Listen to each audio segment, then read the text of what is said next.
പിതാവും പുത്രനും പരിശുദ്ധ റൂഹായുമാകുന്ന സത്യേക ദൈവത്തിന്റെ വലിയ തിരുനാമത്തിൽ തനിക്ക് സ്തുതി. എന്നെ കേൾക്കുവാൻ സർവശക്തനായ ദൈവം വീണ്ടും ഇടയാക്കുന്ന അനുഗ്രഹിക്കപ്പെട്ട എല്ലാ പ്രേക്ഷകർക്കും കർത്തൃനാമത്തിൽ എൻ്റെ ഹൃദയംഗമായ സ്നേഹവന്ദനങ്ങൾ. ദൈവഹിതമെങ്കിൽ ഇന്ന് നിങ്ങളോടൊപ്പം പങ്കുവയ്ക്കുവാൻ ആഗ്രഹിക്കുന്നത് പൊന്തിയോസ് പീലാത്തോസ് തിരിച്ചറിയാൻ പരാജയപ്പെട്ട സത്യം, നാം കാണാതെ പോകരുതാത്ത ആ സത്യം എന്ന വിഷയത്തെ പറ്റിയാണ്. പ്രിയരെ, യോഹന്നാൻ എഴുതിയ സുവിശേഷം 18:38 പൊന്തിയോസ് പീലാത്തോസ് യേശുവിനോട് മുഖാമുഖം നിന്ന് നൂറ്റാണ്ടുകളായി മാറ്റൊലിക്കൊള്ളുന്ന ഒരു ചോദ്യം ചോദിക്കുന്നു: എന്താണ് സത്യം? അതൊരു വിനീതമായ ചോദ്യമായിരുന്നില്ല, അതൊരു അന്വേഷണവുമല്ലായിരുന്നു. മടുപ്പും സംശയവും രാഷ്ട്രീയവും നിറഞ്ഞ ഒരു ചോദ്യമായിരുന്നു അത്. പീലാത്തോസ് സത്യത്തെ അന്വേഷിക്കുകയായിരുന്നില്ല, മറിച്ച് ആ സാഹചര്യത്തെ കൈകാര്യം ചെയ്യുകയായിരുന്നു. എങ്കിലും ഇതിലെ വൈരുദ്ധ്യം അതിശയിപ്പിക്കുന്നതാണ്. സത്യം അവന്റെ തൊട്ടു മുൻപിൽ നിൽക്കുന്നുണ്ടായിരുന്നു. യോഹന്നാൻ 14:6 യേശു നേരത്തെ പ്രഖ്യാപിച്ചിരുന്നു: ഞാൻ തന്നെ വഴിയും സത്യവും ജീവനും ആകുന്നു എന്ന്. പീലാത്തോസ് ഒരു രാഷ്ട്രീയ വിപ്ലവകാരിയെയാണ് തിരഞ്ഞത്. റോമിന് ഭീഷണിയാകാൻ സാധ്യതയുള്ള ഒരാളായി അവൻ യേശുവിനെ പരിശോധിച്ചു. എന്നാൽ യേശു വ്യക്തമായി പറഞ്ഞു: എൻ്റെ രാജ്യം ഈ ലോകത്തിൻ്റെതല്ല. യോഹന്നാൻ 18:36. പീലാത്തോസ് റോമൻ നിയമങ്ങളാലും രാഷ്ട്രീയ സമ്മർദ്ദങ്ങളാലും പരിമിതപ്പെട്ട ഭൗമിക അധികാരത്തിനുള്ളിലാണ് പ്രവർത്തിച്ചിരുന്നത്. എന്നാൽ അവന്റെ മുമ്പിൽ നിന്നത് ദൈവിക അധികാരമായിരുന്നു. നിത്യവും പരിപൂർണവും അചഞ്ചലവുമായ അധികാരം, ക്രിസ്തുവിന്റെ രാജ്യത്തിന്റെ സ്വഭാവം. പീലാത്തോസ് ക്രിസ്തുവിന്റെ രാജ്യത്തിന്റെ സ്വഭാവത്തെ തെറ്റിദ്ധരിച്ചു. അവൻ ഭൗമികമായ ഒരു കലാപം പ്രതീക്ഷിച്ചു. എന്നാൽ യേശു തന്റെ ആത്മീയ ഭരണത്തെ വെളിപ്പെടുത്തി. റോമൻ ഗവർണർ ചിന്തിച്ചത് ഭൂപ്രദേശങ്ങളെയും അധികാരത്തെയും സീസറെയും കുറിച്ചാണ്. എന്നാൽ ക്രിസ്തു സംസാരിച്ചത് ഹൃദയങ്ങളെയും ആത്മാക്കളെയും നിത്യമായ ഭരണത്തെയും കുറിച്ചാണ്. ലോകം ഇന്നും ഈ ആശയക്കുഴപ്പത്തിലാണ്. ജനപ്രീതിയും സ്വാധീനവും പെട്ടെന്നുള്ള ഫലങ്ങളും നോക്കിയാണ് നമ്മൾ സത്യത്തെ അളക്കുന്നത്. എന്നാൽ ദൈവത്തിന്റെ സത്യം ഭൂരിപക്ഷ തീരുമാനമോ സംസ്കാരത്തിന് അനുസരിച്ചുള്ളതോ ആപേക്ഷികമോ അല്ല, അത് നിത്യമാണ്. ആപേക്ഷിക അധികാരവും പരമമായ സത്യവും. പീലാത്തോസിന് താൽക്കാലികമായ അധികാരമേ ഉണ്ടായിരുന്നുള്ളൂ. യേശുവിനാകട്ടെ നിത്യമായ അധികാരവും. പീലാത്തോസ് ക്രിസ്തുവിനെ ഒരു റോമൻ കോടതിയിൽ വെച്ച് വിധിച്ചു. എന്നാൽ ക്രിസ്തു സകല വിധികർത്താക്കളുടെയും വിധികർത്താവാണെന്ന് തിരുവെഴുത്തുകൾ വെളിപ്പെടുത്തുന്നു. അപ്പസ്തോലന്മാരുടെ പ്രവർത്തനങ്ങൾ 17:31 പ്രഖ്യാപിക്കുന്നത് പോലെ താൻ നിയമിച്ച പുരുഷൻ മുഖാന്തരം ലോകത്തെ നീതിയോടെ വിധിപ്പാൻ അവൻ ഒരു ദിവസത്തെ നിശ്ചയിച്ചിരിക്കുന്നു. ഞാൻ ഇവനിൽ ഒരു കുറ്റവും കാണുന്നില്ല എന്ന് പീലാത്തോസ് പ്രഖ്യാപിച്ചു. എന്നിട്ടും അവനെ ക്രൂശിക്കുവാൻ വിട്ടുകൊടുത്തു. ഇതാണ് വിട്ടുവീഴ്ച ചെയ്യപ്പെട്ട ബോധ്യത്തിന്റെ ദുരന്തം. സത്യം തിരിഞ്ഞറിഞ്ഞിട്ടും അത് മുറുകെ പിടിക്കാൻ ധൈര്യമില്ലാതെ പോകുന്നു. ഇന്ന് നമ്മുടെ ഇടയിൽ ഇത് എത്രത്തോളം സംഭവിക്കുന്നുണ്ട്? ഏതാണ് ശരിയെന്ന് നമുക്ക് അറിയാം. സത്യം പ്രസംഗിക്കപ്പെടുന്നത് നമ്മൾ കേൾക്കുന്നു. നമ്മുടെ ഹൃദയങ്ങളിൽ ആ ബോധ്യവും വരുന്നു. എന്നിട്ടും സമ്മർദ്ദമോ ഭയമോ സൗകര്യമോ കാരണം നമ്മൾ നിഷ്പക്ഷരായി നിൽക്കുന്നു. സത്യത്തിന് മുന്നിലുള്ള നിഷ്പക്ഷത നിരുപദ്രവകരമല്ല, അത് അപകടകരമാണ്. ആത്മീയ അന്ധത. എന്താണ് സത്യം എന്ന് ചോദിച്ചതിന് ശേഷം പീലാത്തോസ് മറുപടിക്കായി കാത്തുനിന്നില്ല. അവൻ പുറത്തേക്ക് പോയി. യോഹന്നാൻ 18:38. അവൻ അവിടെ നിന്നില്ല, ശ്രദ്ധിച്ചില്ല, ചിന്തിച്ചതുമില്ല. നമ്മുടെ ഈ നിരീക്ഷണം ഇവിടെ തികച്ചും പ്രസക്തമാണ്. പീലാത്തോസ് തന്റെ മുന്നിൽ നിൽക്കുന്ന സത്യത്തെക്കുറിച്ച് അന്വേഷിക്കുവാൻ ക്ഷമയോടെ കാത്തിരുന്നില്ല. അവൻ കാത്തിരിക്കാത്തത് കൊണ്ട് സത്യം അവന് പൂർണ്ണമായി വെളിപ്പെട്ടില്ല. അവൻ മനസ്സിലാക്കുവാൻ പരാജയപ്പെട്ട ആ കാര്യം ഒടുവിൽ അവന് അപകടകരമായി തീർന്നു. എബ്രായർ 2:1-3 വരെയുള്ള വാക്യങ്ങളിൽ നമുക്ക് വ്യക്തമായ മുന്നറിയിപ്പ് നൽകപ്പെടുന്നു.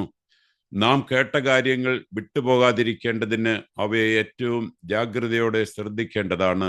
ഇത്ര വലിയ രക്ഷ നാം അവഗണിച്ചാൽ എങ്ങനെ രക്ഷപ്പെടും? അവഗണിക്കപ്പെട്ട സത്യം പിന്നീട് ന്യായവിധിയായി മാറും. പീലാത്തോസ് കാണാതെ പോയ സത്യത്തിന്റെ പൂർണ്ണത. പീലാത്തോസ് തിരിച്ചറിയാൻ പരാജയപ്പെട്ട ആ സത്യം എന്തായിരുന്നു?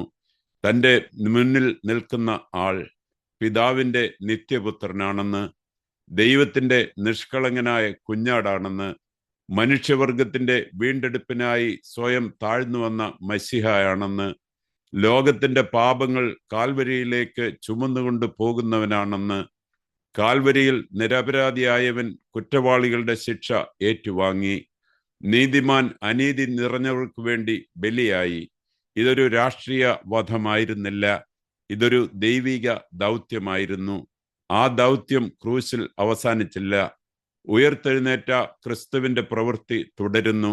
സകല മുട്ടുകളും മടങ്ങുകയും സകല നാവുകളും യേശു ക്രിസ്തു കർത്താവാണെന്ന് ഏറ്റുപറയുകയും ചെയ്യുന്ന ആ ദിവസം വരെ അവൻ വിളിക്കുന്നു, രക്ഷിക്കുന്നു, മധ്യസ്ഥത വഹിക്കുന്നു. ഫിലിപ്പിയർ 2:10-11 വാക്യങ്ങൾ. ഒരു ദിവസം നമ്മൾ എന്താണ് സത്യം എന്ന് ചോദിക്കേണ്ടി വരില്ല. നമ്മൾ സത്യത്തെ മുഖാമുഖം കാണും. നമ്മൾ ത്രിത്വൈക ദൈവത്തോടൊപ്പം എന്നേക്കും വസിക്കും. സ്നേഹപൂർവമായ ഒരു മുന്നറിയിപ്പ്. ഇന്ന് വചനം പ്രഘോഷിക്കപ്പെടുന്നത് ഒരു കാരണത്താലാണ്. നമ്മൾ പീലാത്തോസ് വരുത്തിയ തെറ്റ് ആവർത്തിക്കാതിരിക്കാൻ. നിത്യതയുമായി ബന്ധപ്പെട്ട കാര്യമായതുകൊണ്ട് ദൈവദാസന്മാർ ഈ വചനം അടിയന്തരമായി പ്രഖ്യാപിക്കുന്നു.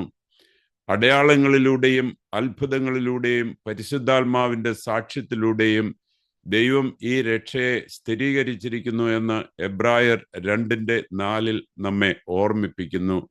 ക്രിസ്തുവിന്റെ രക്തം ഇന്നും സംസാരിക്കുന്നു. അത് ജീവിക്കുന്നവർക്കും മരിച്ചവർക്കും പാപമോചനം നൽകാൻ പര്യാപ്തമാണ്. ഏത് പാപിയെയും വെടിപ്പാക്കാൻ അതിന് ശക്തിയുണ്ട്. അതുകൊണ്ട് മറ്റുള്ളവരെ വിധിക്കാൻ നമുക്ക് അധികാരമില്ല. ക്രിസ്തു മാത്രമാണ് വിധികർത്താവ്. നമ്മെ തന്നെ പരിശോധിക്കാനാണ് നമ്മൾ വിളിക്കപ്പെട്ടിരിക്കുന്നത്.